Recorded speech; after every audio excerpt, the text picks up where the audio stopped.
Znači, to je, furka je Hrvatska abnormalna, onda pogledajte oko sebe, demokracija je abnormalna, ulazimo uskoro, kao što ste čuli, u Europsku uniju, to je elitno društvo. Dakle, ulazimo u odabrano društvo. I vi, jamačno, svaki od vas tviteraša ima svoju škvadru. Nešto se družiti, sjebate sa Ciganovićem. Znaš ono, imaš svoju škvadru i unutar tog kruga si. Dakle, Hrvatska želi što ljepši krug bit. Dakle, tako se pridružuje Europskoj uniji koja je listom fantastične zemlje. Od Slovenije, Mađarske, tamo Rumunjska, Bugarska, Grčka, pola Cipra. Znači, otok veličine Mljeta pa pola. Oni su u Uniji. A vi Hrvati, ima mita i korupcije. Naravno, to je za ove malo slaboumnije dobra priča kako je mito i korupcija je u talijanskom ustavu uneseno. Po talijanskom ustavu imaš pravo davati mito i biti koruptivan. Onda kako je to spika? Dakle, budite ponosni što živite ovako lijepo. Imaš samo 4.300.000. Fakat još ima mjesta za 8 milijuna da niko ne primijeti da još 2 susjeda imaš. Dakle, to je gušt, jer Hrvati ne rade djecu rado. Vi ste slučajno se rodili. Isto ko i ja. Ko te pita, evo, koje je planiranje?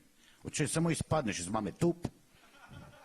I ona je stara, samo govorim, dajte to podaperite tam, jema.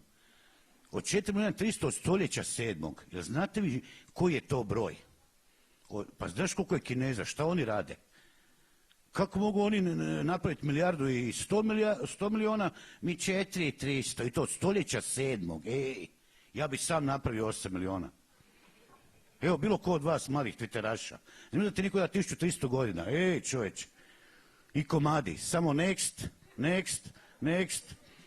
Neće Hrvat raditi. Zato morate ostati. Nemojte otići. Ko će napraviti dijete? Ko? Čobanković jebati. Molim vas, nemojte ići.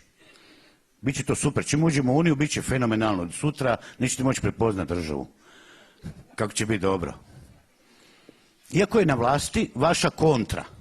Umirovljenici, jebote.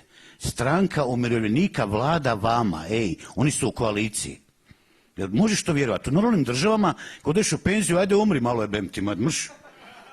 Znaš se, Kanada, Japan, ove normalne zemlje, kad dođeš u mirovinu, putuješ malo okolo. Znaš što oni s aparatima, Serengeti, Afrika i lavovi te jedu, znaš, u Boliviji gineš.